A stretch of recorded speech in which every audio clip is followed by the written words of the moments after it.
نحمده ونصلي على رسوله الكريم اما بعد فاعوذ بالله من الشيطان الرجيم بسم الله الرحمن الرحيم رب اشرح لي صدري ويسر لي امري واحلل عقدة من لساني يفقهوا قولي ربنا لا تؤاخذنا ان نسينا واخطأنا۔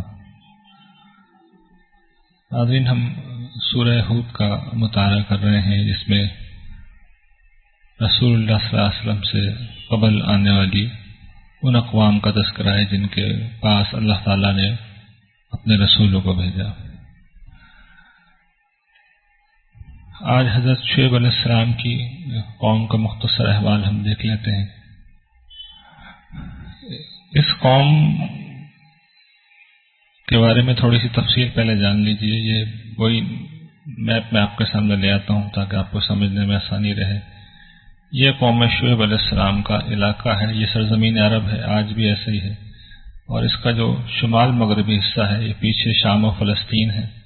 یہ قوم اس علاقے میں آباد تھی اور ایک بہت بڑی تجارتی شاہراہ کے سنگم پہ آباد تھی۔ تجارتی قافلے نیچے یمن سے آتے تھے، مکہ اور ینبو سے ہوتے ہوئے اس قوم کے علاقے سے گزر کے آگے شام و فلسطین جاتے تھے، اور دوسری طرف عراق سے آنے والے اکراس جو قافلے آتے تھے وہ عراق سے آتے تھے اور پھر اس قوم کے علاقے کو کراس کرتے ہوئے مصر کی طرف جاتے تھے۔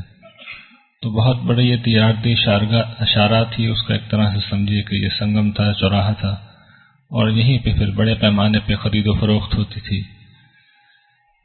اس قوم میں بھی ساری اقوام سابقہ کی طرح شرک کا مرض پایا جاتا تھا، لیکن اس میں ایک اضافی طور پہ جو مسئلہ پیش تھا وہ یہ کہ ناپ تول میں بہت ڈنڈی مارتے تھے۔ ان کا آغاز حضرت ابراہیم علیہ السلام کی اولاد سے ہی ہوا۔ حضرت ابراہیم علیہ السلام کی جو تیسری اہلیہ تھی قطورہ، ان کے بدن سے جو صاحبزادے مدین پیدا ہوئے ان کی یہ اولاد تھی۔ ایک چھوٹا سا قبیلہ تھا جو بڑھتے بڑھتے تقریباً 5-6 صدیوں میں 1300 قبل مسیح کے لگ بھگ، یعنی آج سے 3400 برس پہلے ایک بہت بڑی قوم بن گئی تھی اور بڑی خوشحال قوم تھی۔ تو ان کے طرف اللہ تعالیٰ نے اپنے پیغمبر حضرت شعیب علیہ السلام کو بھیجا۔ انہوں نے جا کر وہی بندگی کی، عبادت کی، انہیں دعوت دی، اور ساتھ میں انہیں تنبہ کیا، انہیں متوجہ کیا کہ دیکھو ناپ تول میں ڈنڈی نہ مارو۔ آج میں تمہیں بڑا خوشحال دیکھ رہا ہوں، لیکن میں تم پر ایک ایسے دن کے عذاب کا اندیشہ رکھتا ہوں جو تمہیں گھیر لے گا، اور میری قوم ناپ تولو کرو تو انصاف کے ساتھ کرو اور لوگوں کو ان کی چیزیں کم مت دو، اور دیکھو اس طرح زمین میں فساد مت پھیلاؤ۔ جو اللہ تعالیٰ تمہارے لیے جائز منافع تمہیں عطا کریں گے وہ تمہارے لیے بہت بہتر ہے اگر تم ایمان لاتے ہو اس بات پہ، اور میں دیکھو تم پہ کوئی نگہبان نہیں ہوں۔ اس تقریر کے جواب میں قوم نے ان پہ ایک طنز کیا، جسے یہاں اللہ تعالیٰ نے بیان کیا کہ اے شعیب، کیا تمہاری نماز تمہیں یہ سکھاتی ہے، تمہیں یہ بتاتی ہے کہ ہم جن لوگوں کی، جن بتوں کی عبادت کرتے رہے ہیں اور ہمارے باپ دادا، تو ہم ان کی عبادت کرنا چھوڑ دیں؟ یہ ہے تمہاری نماز کی نصیحت، اور ہم اپنے مال میں جو چاہیں وہ نہ کر سکیں؟ تم اگر سوچ رہے ہو کہ ہم یہ کریں گے تو تم بہت بھولے ہو، اور تم اپنے آپ کو گرچہ بڑے دانشور سمجھتے ہو اور آسپاس سمجھتے ہو، مگر ہم تمہاری بات نہیں سنیں گے۔ انہوں نے اپنی قوم کو سمجھایا کہ میری قوم دیکھو، میں تمہارے پاس آیا ہوں اور جو کچھ تمہیں میں کہہ رہا ہوں، بتا رہا ہوں، وہ اپنے پروردگار سے ایک روشن دلیل پا کر، جو فطرت کی ہے، جو ہدایت کی ہے، جو وحی کی ہے، اس میں تمہیں سمجھا رہا ہوں۔ اور دیکھو جو بات میں تمہیں کہہ رہا ہوں تو اس کا ثبوت میں خود ہوں، اللہ نے مجھے بھی رزق حسن دیا ہے۔ یہ خود بھی تاجر تھے اور جائز طریقے سے تجارت کرتے تھے، اور جو اوپر نصیحت کی ہے کہ جائز منافع پہ اکتفا کرو، تو انہوں نے بتایا کہ میں بھی دیکھو ایسے گزارا تو کر رہا ہوں اور اچھی طرح میں اللہ کا شکر زندگی گزار رہا ہوں، اور تم اگر یہ سمجھتی ہو کہ میں یہ چاہتا ہوں کہ تمہیں تو ان کاموں سے روکوں اور پھر خود اپنی منوپلی مارکیٹ پہ کر لوں، تو میں یہ بھی نہیں چاہتا کہ جن چیزوں سے تمہیں روک رہا ہوں ان کی مخالفت کر کے میں خود انہیں شروع کر دوں۔ میں صرف اصلاح چاہتا ہوں، جتنی مجھ سے ہو سکے۔ یہ ساری توفیق و ہدایت میرے رب کی طرف سے ہے، اسی پہ میں نے بھروسہ کیا ہے، اسی کی طرف میں رجوع کرتا ہوں۔ اور میری قوم دیکھو، میری مخالفت تمہیں اس انجام تک نہ پہنچا دے جو انجام پیچھے قوم نوح پر، قوم ہود، قوم صالح اور قوم لوط پہ آ چکا ہے. اور یہ قوم لوط تو تم سے بالکل قریب ہی ہے، یعنی زمانی اعتبار سے بھی قریب تھی اور لوکیشن کے اعتبار سے بھی بالکل قریب ہی واقع تھے. اور دیکھو اپنے رب سے معافی مانگو، اس کی طرف رجوع کرو، میرا رب بہت رحم کرنے والا ہے، بہت محبت کرنے والا ہے. انہوں نے جواب دیا کہ شعیب، جو تم باتیں کر رہے ہو ان میں سے اکثر ہماری سمجھ میں نہیں آ رہی. اس بات کا مطلب یہ نہیں تھا کہ حضرت شعیب کسی اور زبان میں گفتگو کر رہے تھے. بات یہ تھی کہ یہ لوگ جس ذہنیت کا شکار تھے وہ دنیا پرستی کی ذہنیت تھی، مفاد پرستی کی ذہنیت تھی. تو ان کے سمجھ میں نہیں آ رہا تھا کہ جائز منافع کس طریقے سے کافی ہو سکتا ہے، اور یہ بھی ان کے سمجھ میں نہیں آ رہا تھا، ان کے جو اوہام تھے جن کی یہ پیروی کر رہے تھے، کہ ایک خدا کی عبادت کس طریقے سے انسان کو دنیا اور آخرت میں بھلائیاں دے سکتی ہے. تو اس پہ انہوں نے کہا کہ تمہاری اکثر باتیں ہماری سمجھ میں نہیں آ رہی، اور ہم تمہیں اپنے اندر بڑا کمزور دیکھتے ہیں. ظاہر ہے کہ کوئی بڑے سردار نہیں تھے، نہ بہت بڑے تاجر تھے، اور اگر تمہارا یہ قبیلہ تمہارے ساتھ نہیں ہوتا تو ہم تمہیں پتھر مار کے ہلاک کر دیتے، تم ہم پہ کوئی بھاری چیز نہیں ہو. انہوں نے جواب دیا، میری قوم، یہ میرا قبیلہ کیا تمہیں اللہ کے مقابلے میں زیادہ بھاری لگتا ہے، زیادہ طاقتور لگتا ہے، اور تم نے اس کو پس پش ڈال دیا ہے پروردگار کو، تو جان لو کہ جو تم کر رہے ہو میرے رب نے سب کا احاطہ کر رکھا ہے.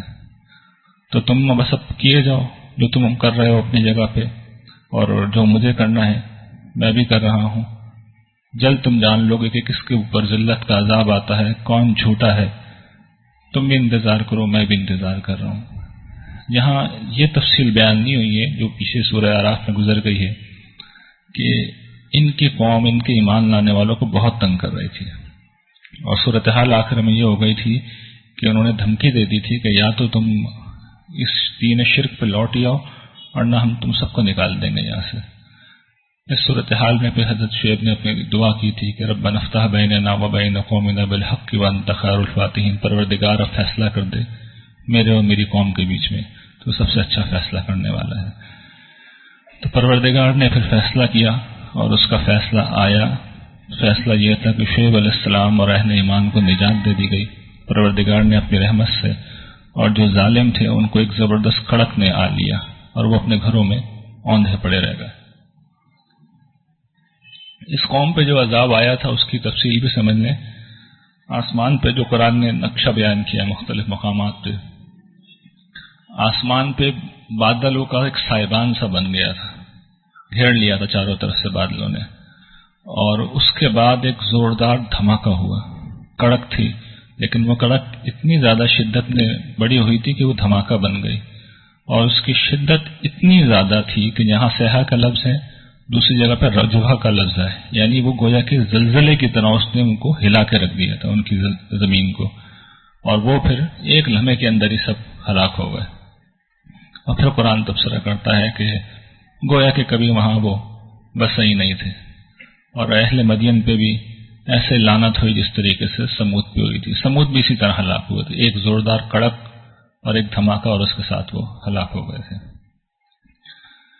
یہ چیز جو حضرت شعیب علیہ السلام کی قوم کے حوالے سے ہم نے یہاں دیکھی، ہمیں میرے خیال میں ایک لمحے کے لیے رک کے سوچنا چاہیے کہ ہماری اپنی قوم میں بھی یہ مرض پوری طرح پایا جاتا ہے. اس وقت جو صورتحال ہے ہمارے ہاں، جو مالی معاملات میں بے قاعدیاں ہیں، جو جھوٹ بول کے مال فروخت کیا جا رہا ہے، ذخیرہ اندوزی ہے، ملاوٹ ہے. صورتحال یہ ہے کہ آپ کھانے پینے کی اشیاء لینے جائیں وہ آپ کو خالص نہیں ملتی، آپ دوائی لینے جائیں دوا آپ کو خالص نہیں ملتی. تو جس معاشرے میں یہ صورتحال ہو تو آپ اندازہ کر سکتے ہیں کہ وہ اللہ تعالیٰ کے نزدیک کس سنگین جگہ پہ آ گئی ہے. یعنی ایسی قوم کو ہم آگے دیکھ لیں گے، اللہ تعالیٰ کا ضابطہ یہ ہے کہ وہ پھر لازماً سزا ہوتی ہے. اللہ تعالیٰ اس صورتحال کو برداشت نہیں کرتے، زیادہ عرصے تک یہ کنٹینیو رہ نہیں سکتی. پھر حضرت موسیٰ کا ذکر ہے، اور ان کی عملہ بھی یہی ہے. یہ ساری قومیں کل بھی میں نے توجہ دلائی تھی، اس لیے بیان کی جا رہی ہیں کہ قریش کو وارننگ ہو، انہیں تنبیہ ہو کہ وہ کس صورتحال سے دوچار ہیں. اس کے ساتھ ہی اب یہ سورہ ہود کا اختتام آ رہا ہے، اور اللہ تعالیٰ کہتے ہیں کہ یہ بستیوں کے قصے ہم تمہیں سنا رہے ہیں، ان میں سے کچھ ابھی تک قائم ہیں، کچھ برباد ہو گئی ہیں، کچھ ایسی تھیں جن کے آثار باقی تھے، جیسے آل فرعون، ان کے کچھ آثار تھے، ہجر والوں کے آثار تھے، قوم عاد کے آثار ختم ہو گئے تھے، قوم لوط کے آثار ختم ہو گئے تھے، اور اللہ تعالیٰ کہتے ہیں ہم نے ان پہ ظلم نہیں کیا، اور انہوں نے خود اپنے اوپر ظلم کیا تھا، تو پھر ان کے وہ معبود ان کے کام نہیں آئے جن کو وہ اللہ کو چھوڑ کے پکارتے تھے۔ اور اس کے بعد پروردگار کہتے ہیں کہ دیکھو یہ ہے تمہاری پکڑ، رب کی پکڑ، ایسی ہوتی ہے پکڑ، جب وہ کسی قوم کو پکڑتا ہے، کسی بستی کو، اور جب وہ اپنے اوپر ظلم کرنے لگے تو اس طرح پکڑتا ہے، اور اس کی پکڑ پھر بہت شدید ہوتی ہے۔ پھر رسول اللہ صلی اللہ علیہ وسلم کو صبر کی تلقین ہے، کیونکہ اب صورت ختم ہو رہی ہے، یہ فیصلہ کن موڑ ہے، اور اس میں ایک اہم کلیہ اللہ تعالیٰ نے بتایا جو ہم سب کو بگرہ سے باندھ لینا چاہیے۔ نماز کا حکم دیتے ہوئے اللہ تعالیٰ نے ایک بات یہ بتائی ہے کہ نیکیاں اختیار کرنی چاہیے، کیونکہ نیکیاں گناہوں کو دور کر دیتی ہیں۔ یہ نیکیوں کا ایک غیر معمولی وصف ہے کہ جب انسان مستقل مزاجی سے نیکی کی راہ پہ چلتا ہے تو جو چھوٹے موٹے گناہ ہوتے ہیں انسان سے، اور آپ جانتے ہیں گناہ کرنے کے لیے کوئی خاص ایفرٹ نہیں کرنی پڑتی، وہ خود بخود ہو جاتے ہیں۔ نیکیاں کرنے کے لیے ذرا محنت کرنی پڑتی ہے، تو جو شخص یہ محنت کی راہ اختیار کر لے تو جو انجانے میں گناہ ہوتے ہیں، جو چھوٹے گناہ ہوتے ہیں، بہت سے گناہ اللہ تعالیٰ نیکیوں کی وجہ سے معاف کر دیتے ہیں۔ بڑے گناہوں کو یقیناً توبہ کرنی ہوگی انسان کو، لیکن چھوٹے گناہ سے ہی معاف کر دیتے ہیں۔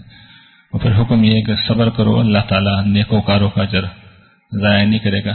اب یہ وہ آیت ہے جو میں آپ کی توجہ دلانا چاہ رہا ہوں۔ اللہ تعالیٰ یہ کہتے ہیں کہ ایسا کیوں نہیں ہوا، سوال کر رہے ہیں ایسا کیوں نہیں ہوا کہ جو پچھلی قومیں تھیں ان میں کچھ اہل خیر ہوتے جو لوگوں کو زمین میں فساد پھیلانے سے روکتے، ایسے بہت کم ہوئے۔ تو جب عذاب آیا تو صرف انہی لوگوں کو بچایا گیا، اور باقی جو لوگ ظالم تھے، جس عیش میں پڑے ہوئے تھے، انہوں نے اسی عیش کا راستہ اختیار کیا اور وہ مجرم ہو گئے اور اللہ تعالیٰ کے عذاب کا شکار ہو گئے۔ اور پھر اللہ تعالیٰ اپنا قاعدہ بیان کرتے ہیں کہ اللہ تعالیٰ کسی بستی کو ہلاک نہیں کرتا مگر یہ کہ اس کے رہنے والے صالح ہوں۔ تو یہ ونس اگین ہمیں اللہ تعالیٰ توجہ دلا رہا ہے کہ یہ جو تم اجتماعی خیر و شر سے بے نیاز ہو کے زندگی گزارتے ہو، میری بیوی، میرے بچے، میرا خاندان، میرا گھر، تو یہ پھر رسول اللہ صلی اللہ علیہ وسلم بیان کرتے ہیں کہ یہ کشتی کے اس مسافروں کی طرح پھر مثال ہو جاتی ہے کہ جس کے اوپر عرشے پہ جو لوگ بیٹھے ہوئے، ڈیک پہ وہ جو لوگ بیٹھے ہوئے وہ اطمینان سے رہتے ہیں کہ وہی نیچے والے اگر کشتی میں سوراخ کر رہے ہیں تو ہمیں کیا، کون سا ہمارے حصے میں سوراخ کر رہے ہیں، خود ڈوبیں گے۔ تو یہ سوچ غلط ہے، اس لیے کہ کشتی ڈوبے گی تو اوپر لوگ ہوں یا نیچے لوگ ہوں، سبھی ڈوبیں گے۔ تو یہ ہم میں سے ہر شخص کی ذمہ داری ہے کہ کم سے کم جو اس کا اپنا حلقہ ہے، کم سے کم جو اس کا حلقہ ہے جہاں وہ موجود ہوتا ہے، وہاں پہ تو وہ ذمہ داری کا مظاہرہ کرے۔ اور دین کا مطالبہ بالکل واضح ہے کہ حق بات جب ہو تو انسان کو ہمیشہ حق کا ساتھ دینا چاہیے۔ جو مسلمہ بھلائیاں ہیں ان کی طرف حکمت اور دانائی سے توجہ دلانی چاہیے، اور جو مسلمہ برائیاں ہوں ان کو پھیلتے ہوئے دیکھیں تو اس میں بھی انسان کو توجہ دلانی چاہیے۔ باقی اس کے علاوہ کچھ لوگ اضافی طور پہ کوئی کام کرنا چاہیں تو یہ ان کے لیے بڑے اجر کی بات ہے۔ بدقسمتی سے ہمارے ہاں ان چیزوں پہ اتنی توجہ نہیں ہے، لیکن یہ ہم سب کی ایک ذمہ داری ہے۔ یہ سورہ ہود ختم ہو گئی ہے، اس کے بعد یہ قرآن کریم کی تیسرا گروپ ہے جس میں اب ہم دوسرا جوڑا یعنی یوسف اور رعد اس کا مطالعہ کرنے جا رہے ہیں۔ آپ کو یاد ہوگا پچھلے جوڑے میں یونس میں ہود میں بار بار مطالبہ ہو رہا تھا کہ نشانی لاؤ، نشانی لاؤ، اور نشانی ایسی ہو جو ہمارے مطالبے کی نشانی ہو، ہم کہیں وہ لاؤ۔ تو اب وہی نشانیاں دی جا رہی ہیں۔ خاص طور پر یہ جو پہلی سورت ہے سورہ یوسف،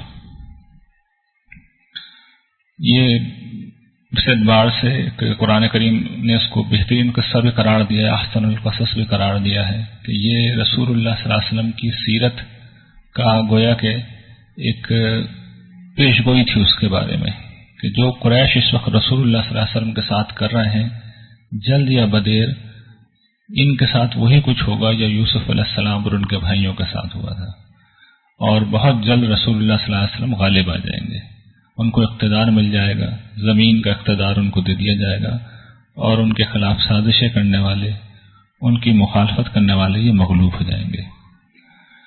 اس سے زیادہ اہم بات یہ تھی کہ کفار مکہ کے کفار جو تھے وہ یہودیوں کے پاس گئے اور انہوں نے کہا کہ بھئی آپ ہمیں بتائیں، ایک صاحب نے اس طرح نبوت کا دعویٰ کیا ہے تو کوئی ایسی چیز ہم ان کے سامنے رکھ سکیں جو ان کو معلوم ہی نہ ہو، پھر وہ ہمیں بتائیں تو ہم جانیں۔ تو انہوں نے کہا بھئی ان سے یہ سوال کرو، اور بھی کچھ چیزیں انہوں نے کہیں۔ ایک چیز اس میں بڑی نمایاں یہ تھی کہ بنی اسرائیل فلسطین سے مصر میں کس طرح آئے۔ یہ آج کل کا زمانہ تو تھا نہیں کہ بائبل کہیں سے بھی مل جائے گی، آپ خرید لیجئے یا فری میں مل جائے گی اور آپ پڑھ کے سنا دیں۔ عبرانی میں ہوتی تھی، صرف یہودی علماء کے پاس ہوتی تھی اور ان کے سوا کسی کو علم نہیں تھا اس کا۔ تو رسول اللہ صلی اللہ علیہ وسلم کے لیے ممکن ہی نہیں تھا کہ وہ خود بتا سکے۔ کسی یہودی سے پوچھتے تو وہ ظاہر ہے کہ اس بات یہ کھل جاتی کہ نبی نہیں ہے۔ تو یہ رسول اللہ صلی اللہ علیہ وسلم کی رسالت کو جانچنے کا، اس کی آزمائش کرنے کا ایک طریقہ تھا جو انہوں نے نکالا تھا۔ تو بغیر کسی تردد کے اللہ تعالیٰ نے فوراً یہ صورت نازل کی، اور نہ صرف یہ کہ ان کے سوال کا جواب دیا، بلکہ اس صورت کے ذریعے سے قریش کو یہ میسج بھی دے دیا کہ اب تمہارے ساتھ کیا ہونے والا ہے۔ تو یہ گویا کہ اس قصے میں ایک پیشگوئی بھی ہے اور سوال کا جواب بھی۔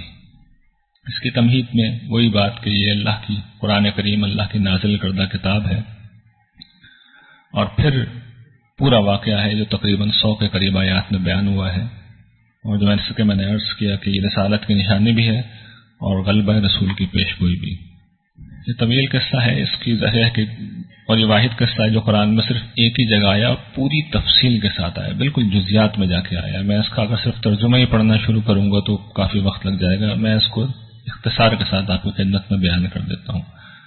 اس وقت یہ معاملہ شروع ہوا جب حضرت یوسف علیہ السلام، جو کہ یعقوب علیہ السلام کے بیٹے تھے، یعقوب اسحاق کے بیٹے تھے، اسحاق ابراہیم کے بیٹے تھے۔ حضور نے اس چین کو ایسے بیان کیا ہے، کریم ابن کریم ابن کریم ابن کریم، یعنی 4 نسلوں تک یہ سب کے سب پیغمبر ہیں، اور ان میں سے ہر شخص ایک غیر معمولی ہستی ہے۔ بڑی ان کی تعریف و توصیف بیان ہوئی ہے۔ یہ زمانہ ہے کم و بیش 1800 قبل مسیح کا، 1900 قبل مسیح کا، آج سے تقریباً 3900 برس پہلے کا۔ فلسطین کے علاقے میں یہ لوگ آباد تھے، جس علاقے کو اب الخلیل کہا جاتا ہے، جو آپ نے اکثر اس کا نام سنا ہوگا میڈیا میں، جو اسرائیل میں ہے اب۔ تو حضرت یعقوب علیہ السلام کے 12 بیٹے تھے، 12 میں سے 2 بیٹے ان کی ایک آخری بیوی کے بطن سے تھے، یوسف اور بنیامین۔ باقی 10 بیٹے وہ دیگر 3 بیویوں سے تھے۔ تو حضرت یوسف علیہ السلام ان کے سب سے زیادہ چہیتے اور عزیز بیٹے تھے۔ اس کی وجہ یہ تھی کہ اللہ تعالیٰ نے ان پہ شروع سے بڑا فضل کا معاملہ کر رکھا تھا، اور حضرت یعقوب کو صاف یہ نظر آ رہا تھا کہ میں جس چیز کا امین ہوں، نبوت کا، اس کی وراثت میرے 12 بیٹوں میں سے اسی کو منتقل ہوگی۔ تو اس وقت جب یہ معاملہ شروع ہوا تو قرآن وہاں سے بیان کرتا ہے کہ حضرت یوسف کا ایک خواب تھا جہاں سے شروع ہوا۔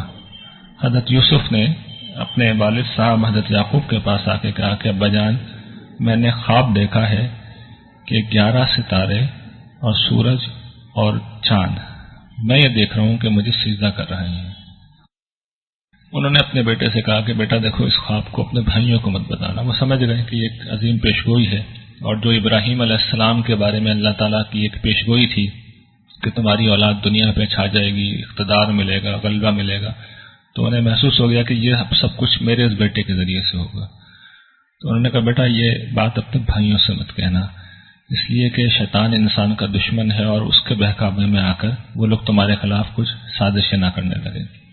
اور دیکھو یہ جو خواب تمہیں دکھایا گیا ہے، اس سے معلوم ہوتا ہے کہ پروردگار نبوت کے لیے تمہارا انتخاب کرے گا، تمہیں معاملات کی تہ تک پہنچنا سکھائے گا، خوابوں کی تعبیر کا علم دے گا، اور اپنی وہ نعمتیں تم پہ تمام کرے گا جو اس سے پہلے تمہارے والدین، تمہارے آباء و اجداد ابراہیم پہ، اسحاق پہ اور یعقوب پہ کی گئی۔ انہوں نے اپنا نام نہیں دیا ازراہیم کے ساری، لیکن یہ کہ یہ تینوں ہی چونکہ اس چین کی کڑیاں تھے۔ اور پھر قرآن اس کو بیان کرتا ہے کہ یوسف اور اس کے بھائیوں میں نشانی ہے پوچھنے والوں کے لیے۔ اس سے ہمیں معلوم ہوتا ہے کہ یہ اصل میں سوال تھا جو کہ قریش نے کیا تھا کہ کس طریقے سے وہ فلسطین سے مصر آئے۔ دوسری طرف حضرت یوسف کے جو بھائی تھے 12 عدد، تو ان 10 بھائیوں کو، 2 تو یہی بھائی تھے، 10 بھائی وہ کسی جگہ آپس میں بیٹھ کے کہنے لگے کہ بھئی یوسف اور اس کا بھائی بنیامین جو ہے ہمارے ابا کو ہم سے بہت محبوب ہے، ہماری بنسبت بہت پیارا ہے، حالانکہ ہم ایک بڑا جتھا ہیں، اور آپ اندازہ کر سکتے ہیں کہ ایگریکلچرل ایج میں طاقت اصل میں نام ہی اسی کا تھا کہ آپ کے 10 جوان بیٹے ہوں۔ اگر آپ کے جلوں میں 10 اسلحہ بردار جوان بیٹے تلواریں، نیزے اور اسلحہ اور لاٹھیاں لے کے چل رہے ہیں تو آپ کی جو شان ہوتی تھی اس کا آپ اندازہ نہیں کر سکتے۔ تو اس دور میں یہ سب سے بڑی طاقت تھی، لیکن انہوں نے کہا کہ بجائے اس کے کہ ہم پہ توجہ دیں، ہمارے ابا ہم پہ فخر کریں، ان کی توجہ چھوٹے والے کی طرف ہے جو کہ ابھی دونوں ٹین ایجر تھے۔ تو یہ ہمارے ابا کا رویہ بالکل گمراہی پہ مبنی ہے۔ تو اب ایسا کرو، تم یوسف کو قتل کر دو یا دور کہیں کسی جگہ پھینک دو اسے، اس کے بعد تمہاری توجہ کا سارا مرکز، تمہارے والد کی توجہ کا مرکز تمہاری ذات ہو جائے گی، تم اس کے بعد نیک و صالح ہو جانا۔ تو جو ایک بھائی تھا ان میں سے غالباً بڑا بھائی، اس نے کہا کہ بھائی قتل مت کرو، کوئی نرم گوشہ اس کے دل میں تھا، اس نے کہا قتل نہیں کرو، کسی کنویں کی تہل میں ڈال دو، وہاں سے کوئی قافلہ انہیں لے جائے گا۔ یہ پلان کر کے وہ ابا کے پاس آئے اور کہنے لگے کہ ابا جان، آپ یوسف کے معاملے میں ہم پہ اعتماد نہیں کرتے، ہم اس کے خیر خواہ ہیں، ایسا کیجیے آپ ہمارے ساتھ اسے پکنک پہ بھیج دیجیے، وہ کھائے گا پیے گا کھیلے گا اور ہم اس کی نگہبانی کریں گے۔ یعقوب علیہ السلام نے کہا کہ مجھے اندیشہ ہے کہ تم اس کو لے جاؤ اور اس کے بعد ایسا نہ ہو کہ تم غافل ہو اور کوئی بھیڑیا آ کے اسے کھا جائے۔ انہوں نے کہا ابا جان، اگر ہم ایک بھائیوں کا جتھا ہیں، ہمارے ہوتے ہوئے بھیڑیا کھا جائے، یہ تو ہمارے لیے بڑی نامرادی کی بات ہے۔ انہوں نے کنونس کر لیا ابا کو، لے گئے انہیں، اور پھر انہوں نے قرآن اس واقعے کو حذف کر رہا ہے لیکن حسب منصوبہ ان کو ایک کنویں کی تہ میں ڈال دیا۔ اس وقت اللہ تعالیٰ نے ان پر یہ وحی کی، انہیں یہ بتا دیا جب وہ کنویں میں تھے کہ بہت جلد وہ وقت آئے گا جب تم ان سب کو ان کی اس حرکت پہ متنبہ کرو گے اور یہ اس وقت تم سے واقف نہیں ہوں گے۔ یہ پیشگوئی تھی جو بعد میں ٹھیک ثابت ہوئی۔ یہ سب کر کے وہ رات کو اطمینان کے ساتھ ابا کے پاس لوٹے اور ایک قمیص پہ، یوسف کی قمیص پہ انہوں نے خون لگا لیا اور روتے دھوتے ابا کے پاس آ گئے کہ ابا جان، ہم تو دوڑ لگا رہے تھے اور یوسف کو ہم نے اپنے سامان کے پاس چھوڑ دیا تھا، ہم آگے گئے تو بھیڑی آیا پیچھے سے اور اس کو وہ کھا گیا، اور ہمیں پتا ہے کہ آپ نے تو ہماری بات ماننی نہیں ہے۔ یہ انہوں نے اپنا دفاع پہلے سے کر لیا کہ ہم جانتے ہیں کہ آپ ہم پہ اعتماد نہیں کریں گے لیکن ہم سچ کہہ رہے ہیں، اور جیسا کہ میں نے عرض کیا قمیص پہ ثبوت کے طور پہ خون بھی لگا کے لائے۔ حضرت یعقوب نے کہا کہ یہ تمہارے نفس کی ایک چال ہے، اس نے تمہیں یہ پٹی پڑھائی ہے، لیکن میں بہرحال صبر کروں گا اور اللہ سے میں مدد مانگتا ہوں تمہارے اس حرکتوں پہ۔ اس وقت جب وہ کنویں میں تھے، قرآن یہ بیان کرتا ہے کہ ایک شرق اردن کی طرف سے ایک غالباً وہیں سے ایک قافلہ آ رہا تھا جو مصر جا رہا تھا۔ یہ میں نے عرض کیا کہ ایک طویل زمانے سے ایک بڑی اشارہ رہی ہے، حضرت شعیب کے قصے میں نے بیان کیا ہے۔ تو وہاں سے قافلہ آ رہا تھا، اس نے اپنے کنویں میں سے پانی لانے کے لیے کوئی شخص مقرر تھا، اس کو بھیجا، اس نے جو ڈول ڈالا تو وہاں دیکھا اس نے کہ ایک لڑکا موجود ہے، تو وہ بہت خوش ہو گیا کہ یہ تو خوشی کی بات ہے، غلام مل گیا۔ چنانچہ انہوں نے اس کو تجارت کا مال سمجھ کے چھپا لیا اور آگے جا کے مصر جا کے انہوں نے بہت تھوڑی سی قیمت میں چند درہم کے عوض انہیں بیچ دیا، اور جس شخص کو انہوں نے بیچا قرآن اس کے لیے عزیز مصر کہتا ہے وہ ایک مصری حکومت میں بڑا عہدیدار تھا، یہ جو باڈی گارڈ ہوتے ہیں ان کا افسر آتا ہے تلمود میں، باڈی گارڈز کے دستے کا افسر تھا وہ۔ اور اس زمانے میں جو مصر میں جو لوگ حکمران تھے، یہ ایک چیز میں واضح کر دوں کہ قرآن نے جب یہ قصہ بیان کیا ہے تو یہ قصہ ٹھیک بائبل میں بھی بیان ہوا ہے لیکن اس میں بڑی غلطیاں ہیں۔ قرآن نے قدم قدم پہ غلطیوں کی کریکشن کی اور یہ واضح کیا ہے کہ قصہ وہاں سے نہیں لے گیا۔ اس میں سے ایک کریکشن یہ بھی ہے کہ بائبل میں یہ بیان ہوا ہے کہ اس وقت فرعون حکمران تھا مصر میں، تو یہ غلط فہمی ہے۔ اس وقت جو لوگ حکمران تھے وہ تاریخ ان کو ہکسوس کہتی ہے، ہکسوس کنگز کہتی ہے، وہ امالکہ تھے، عرب کے گئے ہوئے لوگ تھے، خارجی لوگ تھے جنہوں نے 2-3 صدیوں تک مصر پہ حکومت کی۔ 18ویں صدی قبل مسیح میں یہ لوگ حکمران تھے۔ یہ اس سے پہلے فرائنہ تھے اور اس کے بعد فرائنہ آئے تھے۔ تو قرآن نے، یہ قرآن کا کمال اور اعجاز ہے کہ اس نے فرعون کا لفظ استعمال نہیں کیا، یہاں پہ یہ واضح کیا ہے، اور عزیز کا لفظ استعمال کیا بادشاہ کے لیے۔ تو اس سے یہ بالکل واضح ہوتا ہے کہ قرآن نازل کرنے والی ہستی ان ساری چیزوں کو بہت اچھی طرح جانتی ہے. جب وہ الفاظ کا سلیکشن کرتی ہے تو رب کریم کو پتا ہوتا ہے کہ وہ کیا کہہ رہے ہیں. جو کچھ وہ کہہ رہے ہیں وہ تاریخ کے کسی مسلمے پہ، علم کے کسی مسلمے پہ کبھی غلط ثابت نہیں ہو سکتا. تو وہ جو عزیز مصر تھا، فوتیفار جس کا نام آتا ہے، اس نے ان کو خرید لیا اور اپنی بیوی سے یہ کہا، زلیخا سے، کہ بھئی اس کو بہت اچھی طرح رکھنا، ہو سکتا ہے یہ ہمارے لیے فائدہ مند ہو اور ہم اس کو اپنا بیٹا ہی بنا لیں. اور پھر اللہ تعالیٰ کہتے ہیں اس طریقے سے ہم نے یوسف کے لیے زمین میں ٹھکانے کا انتظام کیا اور اس طریقے سے ایک شاہی گھرانے میں ٹھہرا کے ان کی تربیت کا اہتمام کیا جہاں پہ وہ چیزوں کی حقیقت تک پہنچنے کا علم حاصل کر سکیں. اور جب وہ بڑے ہو گئے تو اللہ تعالیٰ نے انہیں حکم اور علم عطا فرمایا، یعنی قوت فیصلہ اور علم عطا فرمایا. ان کی بیوی جو تھی زلیخا، قرآن بیان کرتا ہے، ان پر ڈورے ڈالنے لگی. ایک روز اس نے دروازے بند کیے اور کہا کہ آ جاؤ. انہوں نے جواب دیا کہ معاذ اللہ، میں تو اس طرح کا کام کر نہیں سکتا، وہ شخص میرا آقا ہے، میں یہ کس طرح خیانت کر سکوں. وہ بھاگے وہاں سے اور دروازے پہ پہنچے. زلیخا پیچھے آئی اور اس نے ان کا دامن پکڑنا چاہا تو پیچھے سے پکڑنے کی کوشش میں وہ پھٹ گیا. دروازہ کھلا، کھول کے وہ نکلنے میں کامیاب ہوگا، لیکن جیسے دروازہ کھلا تو باہر وہ عزیز کھڑا ہوا تھا.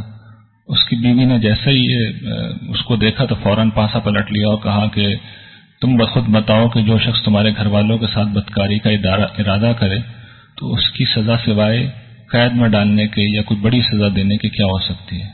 حضرت یوسف نے اپنی صفائی پیش کی کہ اصل میں اس نے مجھے گمراہ کرنے کی کوشش کی ہے، اس نے مجھے بلایا ہے، میں تو بچ کے بھاگ رہا تھا. قضیہ بڑا یہ تو خاندان کے کسی بزرگ نے، ظاہر بات ہے براہ راست گواہ تو کوئی نہیں تھا، کرائن دیکھے تو کرائن کی روشنی میں اس نے یہ فیصلہ کیا کہ یوسف نے اگر بھاگنے کی کوشش کی جس طرح یہ بتا رہا ہے تو دیکھ لو اس کے کپڑے کہاں سے پھٹے ہیں. پیچھے سے پھٹے ہیں تو اس کا مطلب ہے وہ بھاگ رہا تھا، اس نے پکڑا ہے اسے. اور اگر آگے سے پھٹے ہیں تو اس کا مطلب ہے کہ یہ اس کی سمجھ بڑھ رہا تھا. اور جب دیکھا گیا تو معلوم یہ ہوا کہ قمیص پیچھے سے پھٹی تھی. تو اس کے بعد عزیز مصر نے اس کو تنبیہ کی اپنی بیوی کو کہ کیا یہ تم چال چل رہی تھی، کیا بےہودہ حرکت کر رہی تھی، تم معافی مانگو اور یوسف تم اسے اس کے حال پہ چھوڑ دو. شہر کی کچھ یہ قصہ بھی چل رہا ہے لیکن میرے خیال میں وقت اب ہو گیا ہے تو انشاءاللہ اگلے سیشن میں اسے ہم پورا کر لیں گے. وآخر دعوانا الحمدللہ رب العالمین.